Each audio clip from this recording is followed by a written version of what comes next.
Hello, my friends. Perlo Wisdom here from R&J Media, where I'll be doing a show called Puck in Deep. And I'm going to give you a little glimpse into what that show will be looking like when it starts up as I look at the St. Louis Blues season preview, predictions, and projections for what they're going to do in their future, or outlook, if you will.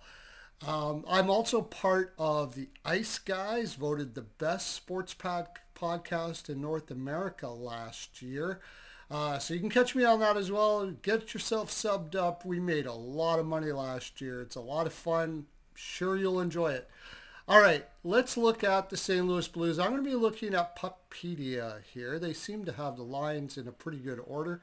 I'm going to look at every single player, forward and defense, and goaltending, and of course talk about the coaching and all of that stuff. So let's go. All right, St. Louis Blues. We'll start off with the first line where we have Buchnevich, Thomas, and Jimmy Snuggerud. And before I go on, I've already bet Jimmy Snuggerud to score over 30 goals. And I got that at plus 220. So I'm going to start with Jimmy Snuggerud. I use analytics quite a bit for my assessment on teams, but I also watch a shit ton of hockey, and you're going to hear me talk about some things that you can't really put in analytic model when we're looking at players and teams as well. I don't totally rely everything I do on analytics, but I do think they're important.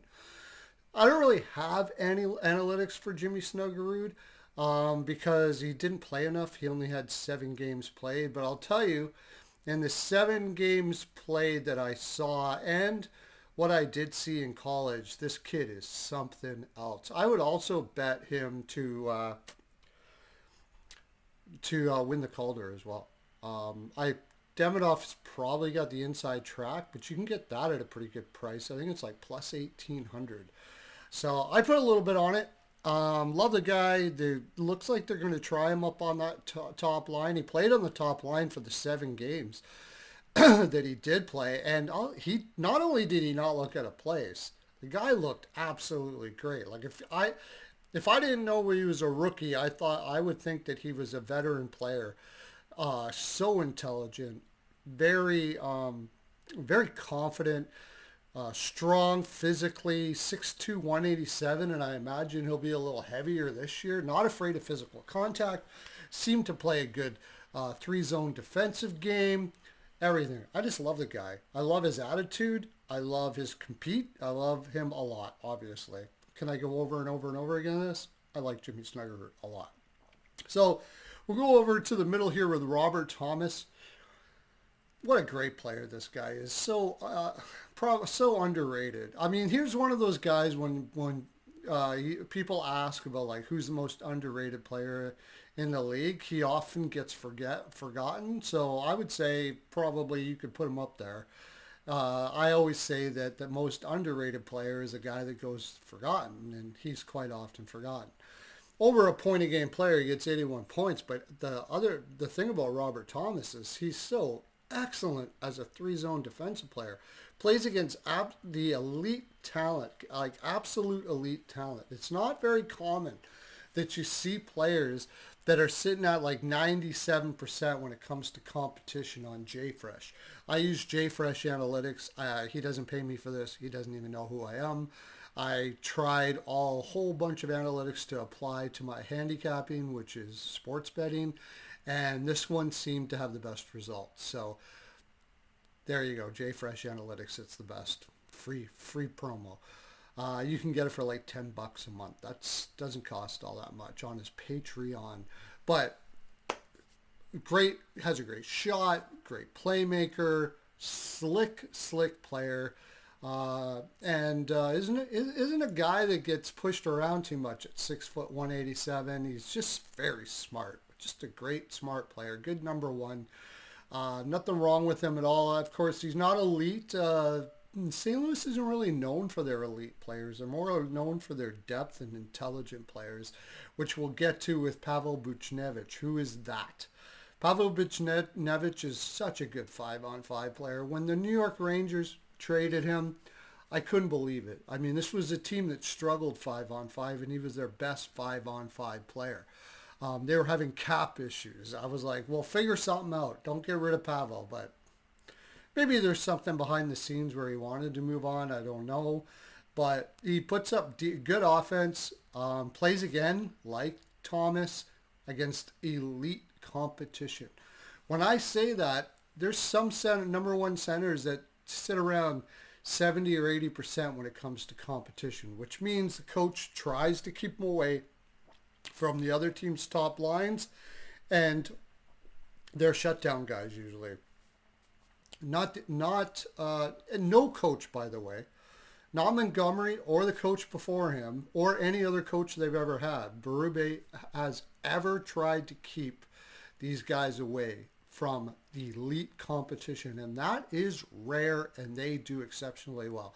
This has a potential to be one of the best first lines in the NHL. That's right, I said it. If especially Jimmy Snuggerud is as good as I think he is, give it a couple of years and almost for sure. All right, let's go to the second line. Dylan Holloway. I am an Edmonton Oilers fan, and I cried when he got traded. Oh my gosh. Another three-zone defensively aware player. By the way, Buchnevich is as well. I'll say this a lot. Three-zone defensively aware.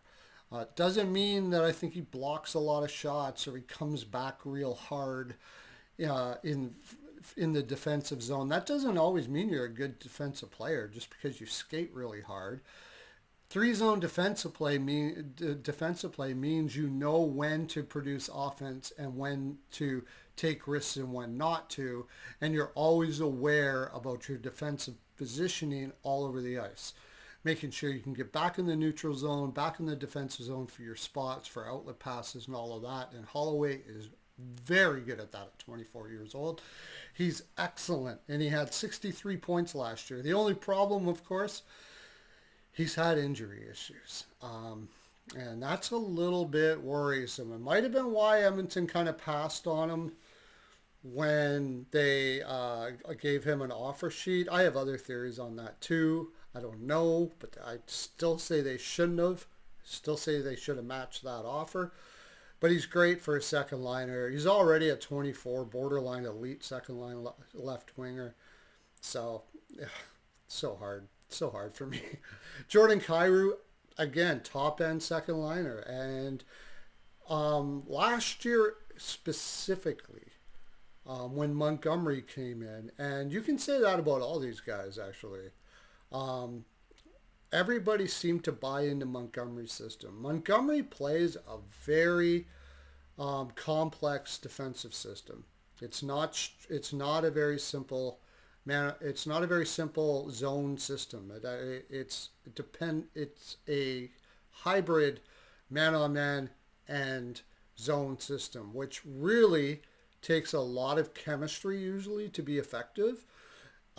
He came in the middle of the year last year. The previous coach played a very simple defensive system, and in a unbelievably short amount of time, this team just bought in. This guy is freaking amazing coach. And Jordan Kyrou, who the two previous years I was kind of wondering what was going on with him, he bought in, and he looked exceptional. So he's also got a killer shot. Everybody knows that. Like he's an underrated playmaker. Not the most physical guy in the world, but he's smart enough to know where his position is, and that's the most important part to me when you're talking about players. I love my physicality too, but if you don't have that, and you're playing in the top six, I tend to lessen my value, which brings me to Braden Shen, which I now come to the first player where I say he's been actually pretty overrated most of his career, and he's overrated right now. I don't think they should be putting him in the second line spot, but I kind of get it because he's flanked with two guys that can make up for a lot of his deficiencies. He's not really all that much of a play driver.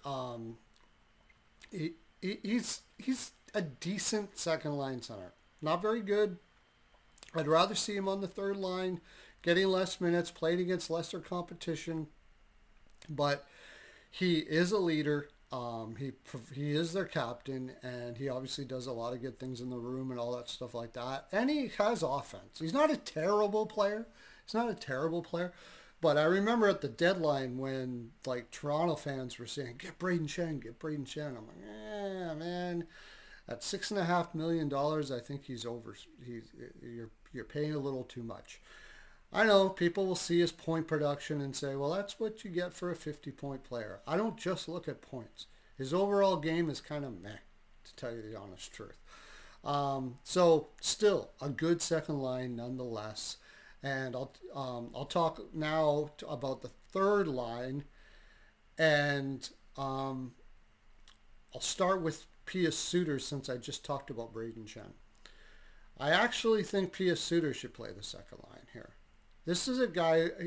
This is a player that's not very big, but he's not terribly small. He looks a lot smaller on the ice than he is, unless, of course, this number is wrong. It says he's 5'11", but I'm not really sure about that. But he's so freaking smart, and he's got second line offense in him. I watched him. Very closely last year a lot. When I watch games, sometimes I watch the whole game and sometimes I pick a player to watch. And I did a lot with Pius Suter. One reason was I took him over his shots a lot in Vancouver because they were playing him up on the second and sometimes first line, and he had over 1.5 shots at like a decent number. And he's a rare type of player that plays really good defensively, but he does it away from the play. He looks for his spots in the offensive zone. He's not afraid to go in and get the puck, but he really knows where to be on the ice to receive the puck. And he knows where to be on the ice to pass the puck in the offensive zone. He sort of avoids confrontation, but he does so very, very well. And he's sneaky. He's a sneaky player defensively, too. He has really good instincts as to when to start getting back and when to find his spots. And when he's in the defensive zone, he has a good stick and he can get the puck off the stick. And he's smart enough to know when to go help a defenseman. That's what I love about him the most. He's not the biggest guy. He's not really a physical guy. But when a defenseman needs a little help, he knows how to get there and use his stick to get the puck and help him get the puck out of the corner. A lot of players could really learn from Pius Suter, and I think that's one of the reasons why they signed him. At $4 million a year, I can't believe Vancouver didn't sign this guy. I think it would be great for Dylan Holloway if they do decide to play him up there. I think it'll be great for Jake Neighbors, who we're about to talk about right now. Jake Neighbors, he's got some really good offensive skills for a big guy. He still needs to work on this whole game a little bit, but at 23 years old, I don't really worry about that too much. He's probably below average as far as hockey sense is right now, but not bad for his age. And, you just love his physicality and the way he competes. Really good from the blue line in. I like him a lot there. One of the things I have to say is players like him quite often have weaker defensive stats because a coach asks him to be in front of the net a lot and mix things up in front of the net. And he's not the quickest skater in the world, so he quite often can have a difficult time getting back. This isn't a case of not knowing when to do it. This is a case of the coach saying, we value you more creating chaos in front of the net. So if you don't get back, I'll forgive you. I think that's what happens with Jake Neighbors. But I love him. 22 goals, 24 assists at 46 points. He sticks up for his teammates. He's got, like I said, an excellent compete level, a good hate in him. Nothing wrong with that. You see those Florida teams, the hate that they have in them? That's a good thing to have. And he certainly does, and he brings a lot of that to this team. The next is Bukestad, who they acquired because they traded Bolduc away. I'm not sure that Nick Bukestad will take this spot. But they have a young player. I want to say Dvorak, but that's not his name. That's really bugging me. Okay, I'll tell you. I'll tell you as it goes. Dvorsky, that's his name. They have a young player named Dvorsky, big, solid guy, kind of like a Jake Neighbors type of guy, probably with a little more skill. That they're really high on, but I think they don't want to give him too much too early. They really want to give him a lot of time to grow into the team. And Nick Bukestad comes in from the Mammoth. Used to be a solid defensive forward or center, but he's kind of lost it the last 2 years. I think he's sort of out of place here. I'd rather see him on the fourth line. But with all the strength they have on their upper lines, having a little bit of a weaker line here for a guy who's 6'6", 205, he's got some size that can wear down the opposition and all of that. And playing with a great defensive player like Pia Suter will help out a lot. I still think he fills out this line just fine. It's a solid third line that I think will get a lot of offensive face-offs to be able to produce and create chaos and physicality and try to dominate the puck and the possession in the offensive zone. Pia Suter, by the way, is excellent at offensive possession. So now we get to the fourth line. Here's a fourth line: Torpachenko, Sundqvist, and Walker. You don't hear me say this too often, but all of these guys are Walker maybe a little more. He's probably a solid fourth liner. But Sundqvist and Torpachenko are not what you would call great fourth liners in the sense that they have much offensive skill. Sundqvist is not bad defensively if you put him against lesser competition. So all of these guys will play against lesser competition as much as possible. Fortunately, they got a deep three line, so they're able to do this. But what these guys bring, let's start off with Oscar Sundqvist. Oscar Sundqvist, at one time, Sidney Crosby said he was when he played in Pittsburgh, was his favorite player. This guy is committed to being a pro. If Crosby is saying that, that means you're spending tons of time in the gym. You're always trying to better yourself. And that is basically what sums up Oscar Sundqvist. He is greater than the sum of his parts. His pure will allows him to be in the league. He is an absolute stud physically, and he does what he can with what he has, which doesn't make him great, but it's such an important thing to have, especially when you have young players. To see a guy, you're like, oh, wait, his skill set probably shouldn't be here. But when you see him work as hard as he does and give everything he's got on every shift, also, if Crosby likes him, it means he's a great team guy. He is a guy that's going to stand up for his teammates. He's going to support his teammates. He's going to lift up his teammates. And that brings us to Alexei Torpachenko. Same kind of thing. He is limited with his physical tools. He's huge. Both of these guys are big. Torpachenko every once in a while will give just a boomer of a hit in the neutral zone. He kind of runs all over the place a little bit, but he brings so much energy to the game. And you don't hear analytics guys say this too much, but I value it with the right team in the right circumstances. I don't value it if your overall team is not great, but if you have a strong three lines like this, these kind of guys are excellent to have. Nathan Walker is one of those players that shouldn't be here as well. He's another guy that completely commits to work ethic and getting everything out of his 5'9", 187 frame to do everything he can when he's on the ice. When you hear the term energy line, Florida Panthers had an energy line too, with Greer, Noshik, and I can't remember the other one. But they weren't, honestly, they're not great players, but they bring this awesome energy right when you need it.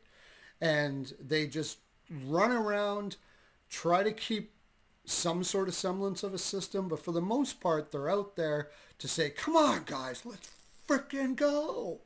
That's what these guys are for. And there's nothing, I don't mind having that a line like that if you've got an overall strong three-zone team, players on your team. So let's go to the defense now. Cam Fowler comes over from Anaheim. They don't really give all that much up for him, and he gets a new life. He he played really good defensively. Of course, I've talked a lot about Montgomery and how much of an effect he's had on this team. He had an effect on Fowler, and I think him coming from Anaheim and just being able to feel like he could compete on a team that can make the playoffs, be in the playoffs, and eventually win a cup. I think it just took a lot off his mind, and he played so good for the St. Louis Blues down the stretch. Nice pickup. He's 33 years old, so he's got a couple of years left in him. I don't think they've signed him yet. Correct me if I'm wrong, it's not showing on Puckpedia, which I wish I miss Cap Friendly, man. I'll tell you, there's a lot of times that Puckpedia takes forever to update if somebody has been signed or not. But with playing him, slick passer, he plays on the power play, although he wasn't very good last year. But he's that first pass out of the zone type guy. Stays calm, doesn't get too excited, doesn't make horrible mistakes, plays against top competition. Good, just a solid number one. Not fantastic, but average to above average. And you got Colton Parayko, who also plays against top competition. Perfect combination of skills, because Parayko isn't really the best puck mover, but he's got a booming shot. He's got such a good shot. How many times have I seen what I love about Parayko is when you don't really have to pass it to him. He's kind of the guy that just notices when the puck's going to come loose and then boom, smokes it. He's very good at that. He has really good instincts for where the puck's going to be for his shot. But his overall moving out of the puck out of the zone and the defensive zone isn't the best. However, his overall defensive play is exceptional. He is one of the elite. If you see a prototypical defensive defenseman, Colton Parayko is that. And he does it very well and has been for quite some time. So I love the guy. I think he's a great player. 6'6", 229, that's never a bad thing, especially come playoff times. So yeah, good first line, solid first line. One of the, top 12, top 15, top half of the league as far as first pair defenseman players go. Philip Broberg, he's growing into his game. He finally had a chance coming out of Edmonton to really get a shot, and he held out pretty good, man. Another big guy at 6'3", 198. Doesn't have the best offensive skills. He's probably not going to put up a lot of points, but he did pretty good last year at 29 points in 68 games. And the defensive side of his game is just getting better and better and better. And the way Montgomery seems to get the best out of all of his players in the defensive side of the game, I could see him going still a lot further up. Could do way worse than Philip Broberg as a second pair LD. Last year, before I go on to the next guys, I actually made a mistake and I had St. Louis to miss the playoffs. Now, if Bannister, I remembered is the name of the coach, if Bannister would have stayed coach, I think maybe they might have. I might not have been wrong on that. But when Montgomery came in, it changed everything. Justin Falk, again, average, good second line guy, not bad. Here's another guy.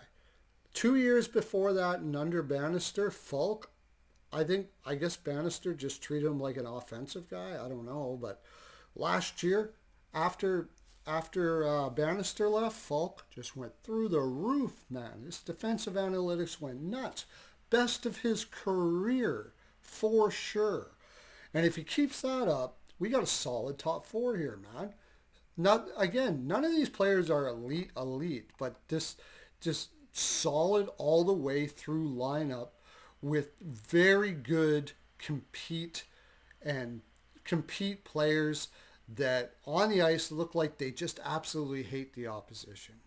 And that's what's so great about the Florida Panthers. And they're building a team similar to that without having like a Barkov or something like that. But still, the attitude, the character of the players, all of those things, same sort of philosophy from what I can tell with what they're doing here. Tyler Tucker, but from Barrie, Ontario, I know that uh, because Rico, my good buddy Rico, is from Barrie. He talks about it all the time. I don't even think I get the word St. Louis Blues out of my mouth. It's like St. Louis Blue. Oh, Tyler Tucker, he's from Barrie. I root for him because of him, and good for him.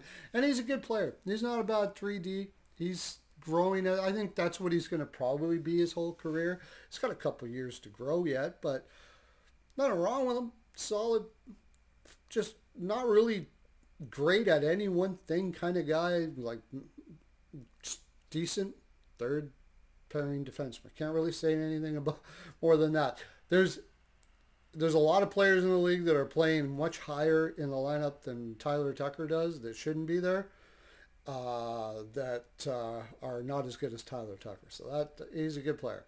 Logan Mailloux, now that's one that's interesting. He had 4 points in 7 games playing for Montreal. Looking at his AHL numbers, he's kind of up and down offensively. I don't have a good read on him. But I will say that I trust Armstrong here in St. Louis for the eye that he has. Trading Bolduc was tough because he again goes. I would have been saying a lot of the same things about Bolduc as I'm saying about a lot of these players.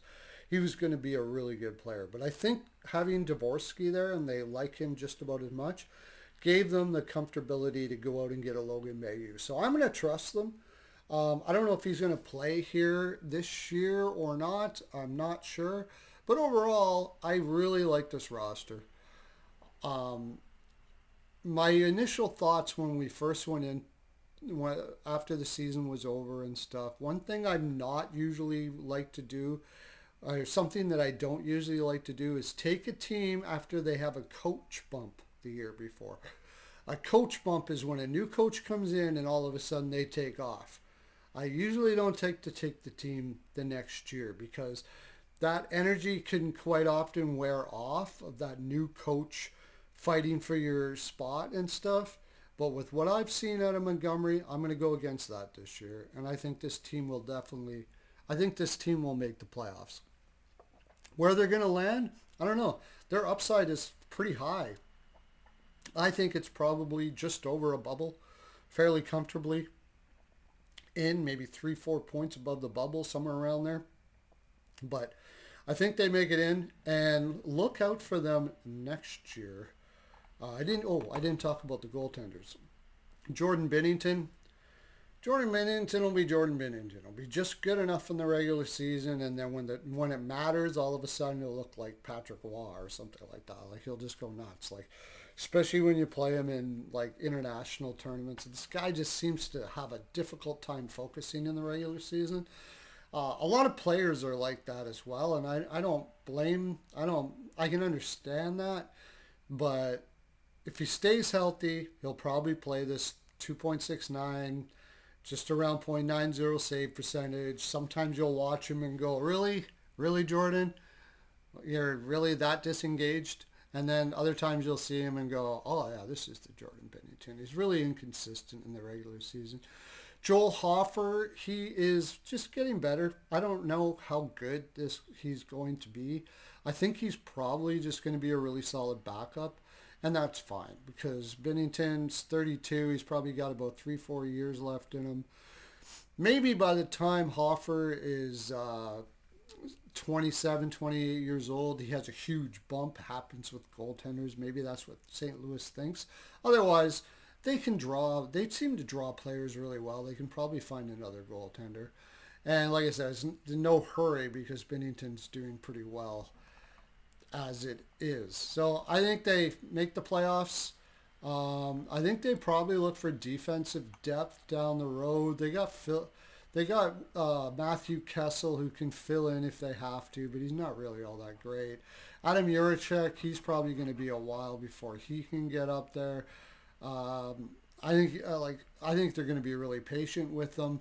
So I could see them trying to find some guys off of the waiver wire or maybe on a PTO or something like that to just add some depth to this lineup.